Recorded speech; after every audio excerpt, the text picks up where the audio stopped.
Some facts amaze you, some facts will puzzle you, and some do both.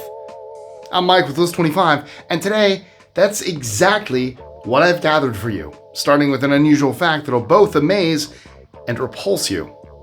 While Sauvignon Blanc is one of the world's classiest white wines, it has a less than sophisticated element that can deter some drinkers: the smell of cat pee.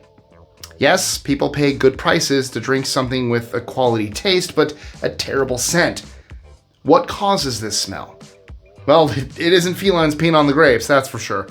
Instead, a chemical called 4-methyl-4-mercaptopentane 2,1, or MMP for short, gives Sauvignon Blanc the telltale and intense aroma. At least you won't be drinking Tongsul, a notoriously awful wine from Korea which contains fecal matter from children. Thankfully, it appears to be more of a legend than an actual beverage. That drink sounds so appalling, it makes us want to swear. So, you speak a bunch of languages. Well, that's impressive. My question to you is, what language do you speak in when you swear? Curse words are linked to our emotional state, so when a group of scientists decided to look into the matter in 2010, they made a fascinating discovery. When you turn the air blue, you do so in your native tongue. This makes sense because it's the language you're most comfortable with and the one you're most likely to let rip with if you need to get something off your chest.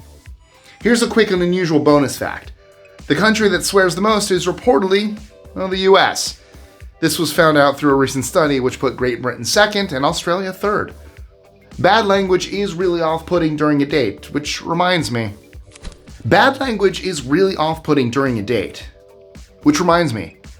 Kissing isn't always a romantic thing to do. You might be planting your lips on a beloved relative or greeting someone in an affectionate way that doesn't indicate any heartfelt feelings. That being said, kissing is widely associated with romance and intimate relationships, isn't it? Well, not according to a study carried out in 2015 that observed a surprising lack of romance in all the kissers on planet Earth.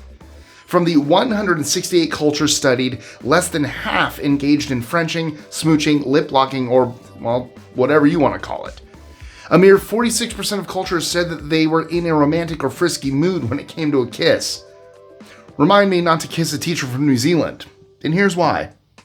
Did you know that schools in New Zealand and elsewhere have permission to handle radioactive material? That's because of something called the Atomic Energy Act of 1945. Through this act, you can keep natural uranium and thorium for study. In case you didn't know, uranium is a chemical used for nuclear fuel, and thorium, has several purposes. Both chemical elements are metals. So, radiation in schools, huh? It sounds dramatic, but rest assured all activities are carried out under strict conditions. For example, the weight of the materials must not exceed 0.45 kilograms, or 1 pound. Let's get away from nuclear contamination and focus on something cuter. Dolphins are mammals, but as far as mammals go, they're on the unusual side of things. One odd thing about them is that their young comes out of their mother's womb with the tail first. Why is a dolphin's calf born upside down? Well, if you think about it, it makes sense, because it could take in too much water and drown if the face was exposed first during the birthing process. Despite living in the water, they do need to come up to the surface for air. Another interesting fact concerning dolphins is that half of their brain stays awake as they sleep, making them super alert in the case of any threats. Dolphins seem like good dudes, but, what does the word dude mean in the first place? Dude is a cool word, though it has an unexpected origin in the 19th century. That's right, people were being called dude way back in history. In fact, the word originally started out as a kind of insult. Sources state that it was first used in New York, where a lot of well-dressed young males were drawing attention to themselves through their fashion sense. Before, these individuals would be heckled using the word dandy, which you've probably heard of, and which is definitely an old-fashioned description. In the Big Apple, however, crowds started shouting, "Hey dude," instead. It doesn't appear to have been a term of endearment, unlike today where dude makes us think of Bill and Ted, plus numerous surfer-type dudes. You wouldn't be such a cool dude with ants crawling on your skin, and that's a fact. The word ant may describe one of the planet's smallest insects, but it also is a hugely important word in terms of the English language. When the writers of the classic Oxford English Dictionary began compiling a comprehensive list of every word in history, they took on a colossal task. So you can't blame them for spending 5 years on the letter A. Even after all that time, they only got some of the A section completed.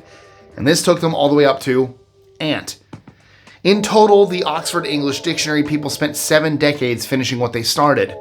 70 years. Can you believe it? Those experts sure didn't waste years of their lives. And no, I'm not being sarcastic. Being sarcastic makes you more creative? Well, apparently so. And this finding comes from an illustrious source, namely Harvard Business School, among others.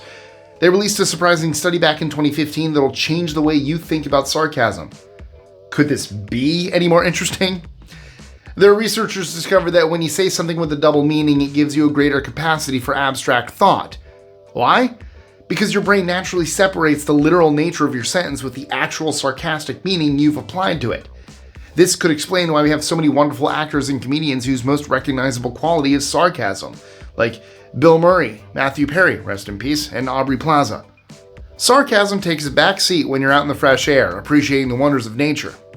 Trees have a remarkable impact on our health, even in places where you don't see a whole lot of them. In 2015, a study was published in the Scientific Reports Journal looking at how trees planted in urban areas improved the outlook of people living in those streets. Focusing on Toronto, experts concluded that the greater the number of trees, the healthier the residents felt. Plus, you don't need a large number of trees for this to be achievable. The study revealed that if you planted just 10 extra trees on a residential street, it made the inhabitants feel 7 years younger. Now, I don't know if otters live in trees, but they certainly have some intriguing secrets. Spoiler alert, they do not live in trees. What does an otter carry in their armpit? God, we sure do ask a lot of crazy questions on this channel, but we do it in the pursuit of unusual facts, no matter how puzzling they may sound. The answer to that question is a rock. Why does an otter carry a rock around in the first place? Well, so it can gain access to its delicious clams. The rock serves as almost a makeshift can opener, with the otter using brute force to crack the clam shell and chow down on the innards. Once they've done that, the rock and the food itself goes back under the armpit. This behavior of breaking food apart with rocks has been observed across the animal kingdom. For example, some chimpanzees consume nuts by hitting the shell with a hard object. One thing you definitely don't want to hit with a rock is a beautiful butterfly. What happens when a caterpillar goes into a chrysalis and emerges as a butterfly? While it's tempting to view a butterfly as simply a caterpillar with bonus features, there's a lot more to the situation than meets the eye. Incredibly, the caterpillar itself is destroyed and resurrected through an intensive process where it melts and is reformed in the organic gloop. How does it do this? There are little navigators who are in charge of reconstructing the caterpillar as a butterfly. They're called imaginal discs, and they operate on a cellular level to produce one of nature's most photogenic insects. This process applies to other insects as well as butterflies. I mean, you get the same thing with a moth, for instance. This next fact is one you can really sink your teeth into. Or not, as it turns out. When was the last time you were bitten by a chicken? It's a trick question, really, because chickens don't bite, they peck. That's not to say they don't have teeth, though. What do I mean by that? You see, we are dictated to on a cellular level by our DNA, but not all of the information in there is activated. A chicken's DNA contains the information needed to make teeth, it just doesn't happen when the bird develops. Interestingly, DNA responds to a person's or animal's surrounding environment. That's why you have sci-fi stories where people and things mutate in extreme conditions, such as radioactive wastelands. Once that food gets past a bird's teeth, it goes to the stomachs. Wait, stomachs? There's a reason that a pelican has such a big mouth. It's due to the fact that they have 3 stomachs. Their digestive system works as follows. Stomach number 1 is called the proventriculus, and it sounds similar to our human stomachs, in that it melts the food with acid. Then there's the gizzard, which sounds like a crazy factory where the hard bones in the pelican's diet are dismantled. The other stomach, that doesn't appear to have a name, gets rid of anything else the bird can't digest. Here's another unusual fact about pelicans, before I fly off into the next story. They're better at moving in the water than they are on land because their toes all point in a forward direction.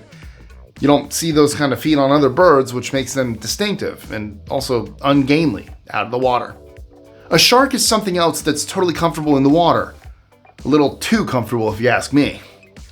We know that great whites must mate, otherwise they'd have died out centuries ago.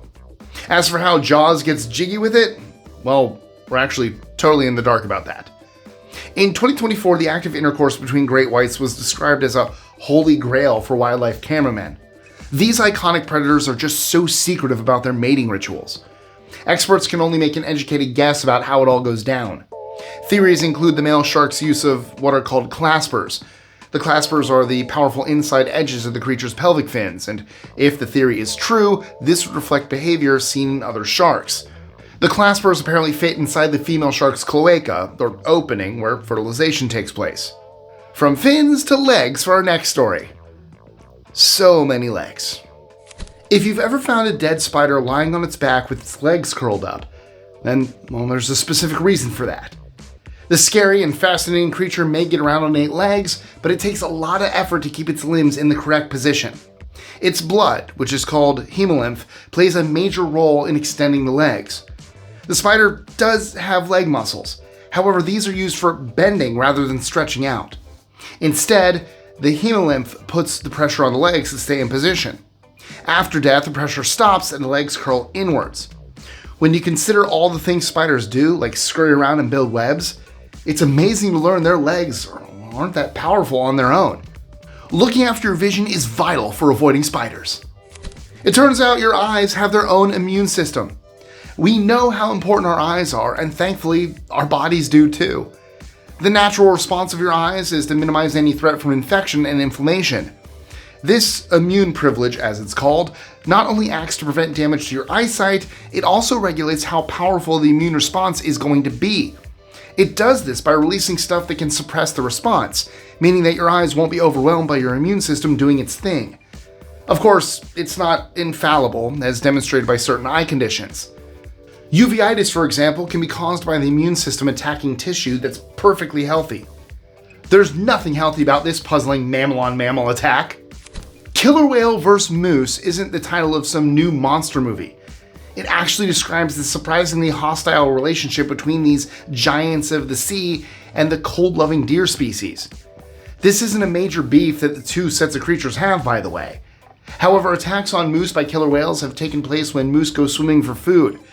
Yes, you heard that correctly. Moose can swim. That little fact is amazing in and of itself. Orcas seem more aggressive toward moose than they do towards humans. There isn't a record of one killing a human being outside of captivity. It's when people try swimming with them in captive environments that the trouble starts. 4 people have reportedly lost their lives this way. Slipping on a banana peel can permanently damage your back, but that's not where the connection ends. It's not unheard of for the spinal cord to be compared to a banana, and not just any old banana. Apparently, a ripe banana is a good way of thinking about how the human spine operates. That sounds pretty alarming, but you shouldn't be thinking that we have a really soft back. The banana thing is actually a way of explaining the potential danger you can face if you don't take care of the soft tissue that your spinal cord is made from. Of course, your spinal cord does have some protection around it in the shape of vertebrae composed of hard bone. That's more than you can say for the banana, which only has a layer of slippery skin to keep it in check. Bananas grow on trees, and here's something that spends its life pecking into them. As anyone who's done any headbanging in their time knows, shaking your skull around can possibly cause damage to your brain and neck. Now, what about a woodpecker's brain? They're shaking their heads back and forth all the time. Plus, their beak is banging against the side of a tree, causing all kinds of vibrations. A woodpecker needs to protect their brain, so how do they do that? The answer is both amazing and puzzling. Woodpeckers are able to wrap their tongues right around their heads, which acts as kind of a shock absorber and crash helmet. Here at List 25, we're always opening doors, leading to greater knowledge and beyond. Copper and brass doorknobs can be more hygienic than regular ones. The reason for this is that they have a naturally occurring defense against germs and bacteria. Ions, or positively charged atoms, in metal can neutralize any nastiness through something called the oligodynamic effect. The word oligodynamic means active in small quantities. While those quantities are small, they're also deadly to microorganisms. Knobs made from copper and brass are able to effectively kill off potential infections, but does that make them self-disinfecting? Perhaps I should still recommend that you clean everything in your home regularly, whether or not you have a particular kind of doorknob. Under the sea isn't the best place for metal, though something, or somebody else is. What better way to signify your love of the natural world than to have your earthly remains turned into a piece of coral reef? Puzzled? You should be. This isn't everyone's idea of a great send-off, however, it is a genuine service that's provided courtesy of a company called Eternal Reefs. You too can become one with the ocean floor as a reef ball, which is a carefully crafted blend of human ashes and ethically sourced concrete. The company's been offering this amazing alternative since 1998. According to reports from 2021, over 2,500 reefs of this kind have been established. I know one place you wouldn't want to end up when you die. A nuclear disaster has a catastrophic impact on a country's ecosystem, something that can be seen at Chernobyl. In 1986, people's lives changed forever following an explosion at the nuclear plant. It was terrible for the citizens there, the animals, and the plant life. One kind of organism, however, seems to enjoy the polluted environment, and that's Cladosporium saphospirmum, a type of fungi that was known about a century before the disaster took place. This fungus takes gamma radiation and uses it to energize itself. The melanin in the fungi absorbs the radiation. You wouldn't think anything could grow in a nuclear wasteland, but well, this little thing manages it. From a little thing to a great big thing, with a tragic backstory. Whales communicate by speaking to each other at certain frequencies. That being said, not all whales get to socialize due to the frequency they make sounds with. The poor 52 blue whale uses a 52 Hz frequency, whereas other whales go a lot lower. For example, the baleen whale can reach up to 31 Hz. Sadly, this means that the 52 blue leads a solitary existence, unable to communicate properly with its fellow swimmers. Some have described it as the world's loneliest whale. Is that bacon I can smell? Have you ever heard of Hog Island? It's not a very well-known place anymore, mainly because it was damaged and submerged by a storm in its aftermath in the late 19th century. Hog Island didn't sound like any regular island. In fact, it was a pair of landmasses near Long Island. It used to be part of New York City and reportedly got its name through its resemblance to a hog's back. Before the weather and the elements turned against Hog Island, it was a vacation spot. You would also see politicians go there to relax, so as you can see, it was a pretty high-profile location. People enjoyed many sunny days at Hog Island, though sunshine isn't good news for everyone. Here's something I've always found deeply puzzling. How come bright light makes people sneeze, including me? Well, the truth is, you're suffering from a syndrome called ACHOO. This acronym stands for Autosomal Dominant Compelling Helio-Ophthalmic Outburst, where you're born with a reflex to react that way to a stimulus, such as sunlight. The ACHOO syndrome reportedly affects up to 35% of the world's population. Oh boy. By the way, we don't get the word ACHOO from the syndrome. That's actually much older, and is thought to date back to the early 19th century. I don't know about you, but I am all puzzled out, and I've had enough amazement to last me a lifetime. Or have I? Sometimes our sense of curiosity behaves in unusual ways. Before I go, I have a question for you. What unusual, puzzling, and amazing historical mystery was featured in the TV series American Horror Story? Was it A, the D.B. Cooper skyjacking case, B, the vanishing of the Roanoke colony in North Carolina, C, the disappearance of Jimmy Hoffa, or D, the incident at Dyatlov Pass in the Ural Mountains? Leave your answer in the comments below. Maybe you're feeling clever after learning about our list of facts. Well, if you're ready for more, our video on clever facts about your IQ is waiting right here. Thanks for watching, and don't forget to hit that subscribe button, especially if you find yourself returning to our channel, and tap that bell to stay updated on all our future videos. I'll catch you guys again next time.